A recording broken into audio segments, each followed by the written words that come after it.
Hi പ്രിയപ്പെട്ടവരെ, ഇന്ന് ഞാൻ വന്നിരിക്കുന്നത് നെസ്ലിനെ കുറിച്ച് പറയാനാണ്. നമ്മുടെ കൊച്ചു സൂപ്പർ സ്റ്റാർ നെസ്ലിൻ. അപ്പോൾ ഇന്നലെ ഞാനൊരു സിനിമ കാണാൻ പോയി, മോളിവുഡ് ടൈംസ് എന്ന് പറഞ്ഞ സിനിമയുടെ റിവ്യൂ ഒന്നും പറയാൻ ഞാൻ ആളല്ല. ഞാൻ അങ്ങനെ ഒരു സിനിമ ഫാനൊന്നും അല്ല. എല്ലാ സിനിമയൊന്നും കാണില്ല. സെലക്ട് ചെയ്ത സിനിമകൾ മാത്രമേ ഞാൻ കാണാൻ പോകാറുള്ളൂ. പക്ഷേ ഇന്നലെ നെസ്ലിൻ്റെ സിനിമ ഞാൻ ആദ്യമായിട്ട് ഫസ്റ്റ് ഡേ പോയി കാണുന്നത് എന്തുകൊണ്ടാണെന്ന് ചോദിച്ചാൽ, നെസ്ലിൻ കഴിഞ്ഞ 2 മാസത്തിന് മുന്നേ വരെ എൻ്റെ നെയ്ബറായിരുന്നു. അപ്പോൾ ഞങ്ങളൊക്കെ താമസിക്കുന്ന പോലെ ഒരു സാധാരണക്കാരുടെ ഇടയിൽ ഒരു ഫ്ലാറ്റിലായിരുന്നു നെസ്ലിൻ താമസിച്ചുകൊണ്ടിരുന്നത്. നെസ്ലിനെ ഞാൻ പലതവണ കണ്ടിട്ടുണ്ട്, സംസാരിച്ചിട്ടുണ്ട്. എനിക്കപ്പോൾ നെസ്ലിൻ്റെ ഒരു ക്യാരക്ടർ കണ്ടിട്ട് സത്യത്തിൽ എനിക്ക് വല്ലാത്ത അതിശയം തോന്നി. കാര്യം നമ്മളൊക്കെ തന്നെയും കുറച്ച് പൈസ ആകുമ്പോൾ തന്നെ നമ്മൾ പിന്നെ അതിനെക്കാട്ടി മുകളിലുള്ള റീച്ച് പിടിക്കാൻ നോക്കുന്ന ഒരു സമയത്ത് സാധാരണക്കാർ താമസിക്കുന്ന ഒരിടത്ത് വളരെ സാധാരണക്കാരനായി താമസിക്കുക എന്ന് പറയുന്നത് നെസ്ലിൻ എനിക്ക് പറഞ്ഞാൽ മതിയാകില്ല. അത്രയും ഡൗൺ ടു എർത്ത് പേഴ്സണാണ്. ഞാൻ അങ്ങനെ സിനിമാക്കാരെയൊന്നും അടുത്ത് അറിയുന്ന ആളേ അല്ല, എനിക്ക് ആരെയും പരിചയമില്ല.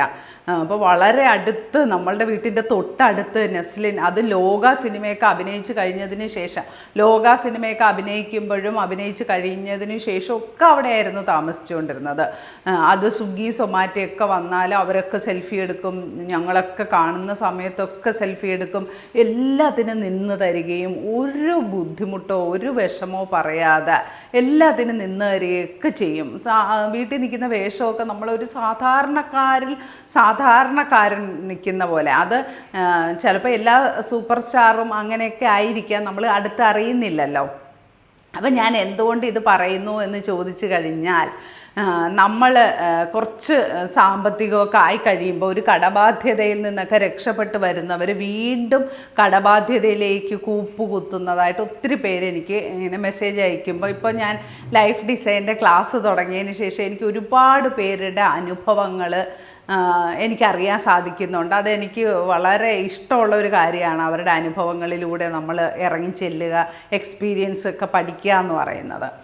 അപ്പോൾ ഒത്തിരി പേര് മെസ്സേജ് അയക്കും, വിളിക്കും ഒക്കെ ചെയ്യും. അപ്പോൾ കുറേ പേര് പറയുന്ന ഒരു കാര്യമാണ്, അവരെങ്ങനെയെങ്കിലും കഷ്ടപ്പെട്ട് അവരുടെ കടബാധ്യതകളൊക്കെ തീർക്കുന്നു. വീണ്ടും അവർ കടബാധ്യതകളിലേക്ക് എത്തുന്നത് എന്തുകൊണ്ടാണ് എന്ന് ചോദിക്കാറുണ്ട്. അപ്പോൾ അതിൻ്റെ ഉത്തരം ഞാൻ നെസ്ലിനിലൂടെ എക്സ്പ്ലെയിൻ ചെയ്തു തരാം. ഇപ്പം നെസ്ലിന് വേണമെങ്കിൽ കൊച്ചിയിൽ ഏറ്റവും വില കൂടിയ ഫ്ലാറ്റ് എടുത്ത് മാറി താമസിക്കാനുള്ള കപ്പാസിറ്റി ഉണ്ടായിരുന്ന സമയത്തും നെസ്ലിൻ അത് ചെയ്യാതെ താമസിച്ചു കൊണ്ടിരുന്ന ഫ്ലാറ്റ് തന്നെ, അതും റെൻറ്റിനാണോ ആയിരുന്നു താമസിച്ചിരുന്നത്. അപ്പോൾ അത് തന്നെ എന്തുകൊണ്ട് കണ്ടിന്യൂ ചെയ്തു എന്ന് ചോദിച്ചാൽ, അതാണ് പണക്കാരുടെ മഹത്വം എന്ന് പറയുന്നത്, ബ്ലെസ്സിങ്സ് ഉള്ളവരുടെ മഹത്വം എന്ന് പറയുന്നത്. അവരൊരിക്കലും എടുത്തു ചാടില്ല. അവരൊരിക്കലും അവരുടെ കയ്യിലുള്ള പൈസയും കുറേ ലോണും എടുത്ത് മറ്റുള്ളവരെ കാണിക്കുന്നതിന് വേണ്ടി അതിനെക്കാട്ടിയും വലിയ ആർഭാടമുള്ള കെട്ടിടങ്ങൾ കെട്ടി അവരുടെ ഫ്രീക്വൻസിയെ അവർ താഴ്ത്താൻ അവരനുവദിക്കാറില്ല. അവർ ആ ഫ്രീക്വൻസി മെയിൻറ്റെയിൻ ചെയ്യും.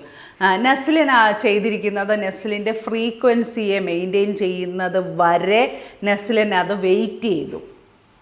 ആ ഒരു വെയിറ്റിംഗ് പീരീഡ് നമുക്ക് ആർക്കും ഇല്ല. നമ്മൾ ഒന്ന് രക്ഷപ്പെട്ട് കഴിഞ്ഞാൽ ഉടനെ തന്നെ നമ്മൾ വിചാരിക്കുന്നത് എന്താ, ഇനി നമ്മളങ്ങ് രക്ഷപ്പെട്ട് ഇനി നമുക്കൊരു താഴ്ച ഉണ്ടാകില്ല എന്ന് വിചാരിച്ച് കടവും ലോണും ബാധ്യതയൊക്കെ വാങ്ങി ഒന്നുകിൽ ഒരു കാർ എടുക്കും, അതല്ല എങ്കിൽ വലിയൊരു വീടങ്ങ് വയ്ക്കും. അതോടുകൂടി അടുത്ത് കടബാധ്യതകളിലേക്കൊക്കെ പോകും. അപ്പോൾ നമുക്കൊരു ഫ്രീക്വൻസി ലെവലുണ്ട്. നമ്മളുടെ ഫ്രീക്വൻസി ലെവലിലുള്ളത് മാത്രമേ നമുക്ക് അച്ചീവ് ചെയ്യാൻ പറ്റുകയുള്ളൂ. അല്ലാതെ നമ്മൾ ഒരു ലോ ഫ്രീക്വൻസിയിൽ വൈബ്രേറ്റ് ചെയ്യുന്ന നമ്മൾ ഒരു ഹൈ ഫ്രീക്വൻസിയിലുള്ള ഒരാളെ പോലെ ജീവിക്കാൻ ശ്രമിച്ചു കഴിഞ്ഞാൽ നമ്മൾ ഈ ലോയെക്കാട്ടിയും ലോയിലേക്ക് കൂപ്പുകുത്തും. അപ്പോൾ അതുകൊണ്ടാണ് അങ്ങനെ സംഭവിക്കുന്നത്. അപ്പം നമ്മൾ ഒന്ന് രക്ഷപ്പെട്ട് കഴിഞ്ഞാൽ ഒരു വെയിറ്റിംഗ് പീരീഡ് ഉണ്ട്. നമ്മൾ ആ ഫ്രീക്വൻസിയിൽ സർവൈവ് ചെയ്യുന്നതിന് വേണ്ടി ഒരു വെയിറ്റിംഗ് പീരീഡ് ഉണ്ട്. നമ്മുടെ കയ്യിൽ 10 ലക്ഷം രൂപ അപ്രതീക്ഷിതമായിട്ട് കിട്ടിയെന്ന് വിചാരിച്ചാൽ നമ്മൾ ആ 10 ലക്ഷം രൂപ നമ്മളുടെ കയ്യിൽ നിൽക്കാൻ പാകത്തിനുള്ള ഫ്രീക്വൻസി നമുക്കായിട്ടുണ്ടെങ്കിലേ ആ 10 ലക്ഷം രൂപ നമുക്ക് ഫ്യൂച്ചറിൽ ഉപയോഗപ്പെടുന്ന രീതിയിൽ നമുക്ക് ഇതിനെ ഉപയോഗിക്കാൻ പറ്റുള്ളൂ. അല്ല എങ്കിൽ ഈ 10 ലക്ഷം രൂപ നമ്മളുടെ കയ്യിൽ വന്നിരിക്കുന്ന ബാക്കി കയ്യിലുണ്ടായിരിക്കുന്ന പൈസയും കൂടെ ചേർത്ത് നശിപ്പിച്ച് കളയും. അങ്ങനെ ഒരു പ്രശ്നം ഉള്ളത് കൊണ്ടാണ് നമ്മളൊന്ന് ഉയർന്നു കഴിഞ്ഞാൽ കടും ഡിസിഷൻസ് ഒന്നും എടുക്കാൻ പാടില്ല, സാമ്പത്തികമായിട്ടുള്ള വലിയ വലിയ ഡിസിഷൻസ് ഒന്നും എടുക്കാൻ പാടില്ല. അതൊരു സ്റ്റെബിലിറ്റി വരുന്നത് വരെ നമ്മളത് മെയിൻറ്റെയിൻ ചെയ്യുക, ആ ഫ്രീക്വൻസി മെയിൻറ്റെയിൻ ചെയ്യുക. അപ്പം നമുക്കൊരു വിശ്വാസം വരും, ഓ നമുക്ക് ഇത്രയും ഇതായിട്ടുണ്ട്, ഇത്രയും ഒരു ഫ്രീക്വൻസി ആയിട്ടുണ്ട്. ഇപ്പം നമുക്ക് ബാങ്ക് ബാലൻസ് ഇപ്പോൾ 1000 രൂപയിൽ നമ്മൾ മെയിൻറ്റെയിൻ ചെയ്യുകയാണെങ്കിൽ അത് നമുക്കൊരു 2000 രൂപയിൽ മെയിൻറ്റെയിൻ ചെയ്യത്തക്ക ഫ്രീക്വൻസി ആയിക്കഴിഞ്ഞാൽ പിന്നെ നമ്മളുടെ കയ്യിൽ സ്ഥിരമായിട്ട് ഈ 2000 രൂപ ഉണ്ടാകും.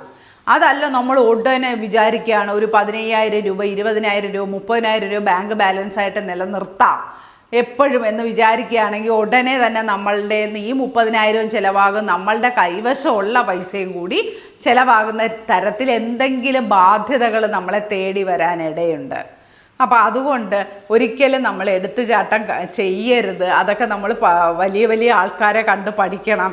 അപ്പോൾ നെസ്ലിൻ്റെ പുതിയ സിനിമ ഞാൻ ഇന്നലെ പോയി കണ്ടു. നല്ല സിനിമയാണ്, എനിക്കിഷ്ടപ്പെട്ടു. അപ്പോൾ നിങ്ങൾക്ക് താല്പര്യം ഉണ്ടെങ്കിൽ പോയി കാണുക.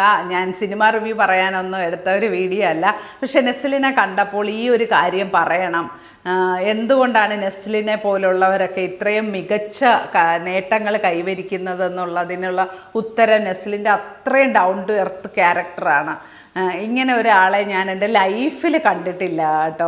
ചിലപ്പോൾ ഞാനൊക്കെ വളരെ ശരാശരി ലൈഫ് ഫുഡ് ആയതുകൊണ്ട് എനിക്ക് അങ്ങനെയുള്ള ആൾക്കാരെ പരിചയമില്ലാത്തത് കൊണ്ട് തോന്നിയതാകാം. പക്ഷെ എന്ത് തന്നെ ആയാലും നെസ്ലിൻ ആ കാണിച്ചു തന്നത് എനിക്ക് ഒരു മാതൃകയായി. കാര്യം ഞാനും എപ്പോഴും ചിന്തിക്കും, എന്നാൽ കുറച്ച് പൈസ മിച്ചമുണ്ടല്ലോ, അത് വെച്ചിട്ട് കുറച്ചുകൂടെ ഒരു ലോണോ എന്തെങ്കിലും എടുത്ത് ഇച്ചിരി കൂടെ വലിയൊരു ഇതെടുത്താലോ എന്നൊക്കെ ചിന്തിക്കുന്ന എനിക്ക് നെസ്ലിൻ ഒരു പാഠപുസ്തകമായി എന്നുള്ളത് നിങ്ങളെ കൂടെ ഞാൻ അറിയിക്കുന്നു. അപ്പം നിങ്ങൾക്കും അതിൽ നിന്ന് പഠിക്കാൻ ഒരുപാടുണ്ട്. ഇങ്ങനെയുള്ള വലിയ വലിയ ആൾക്കാരുടെ ചരിത്രങ്ങൾ നമ്മൾ പഠിക്കുമ്പോഴാണ് നമുക്കും അതിലൊരു അംശം ഉൾക്കൊള്ളാൻ സാധിക്കുന്നത്. അപ്പോൾ എല്ലാവർക്കും ഒരുപാട് താങ്ക്സ്.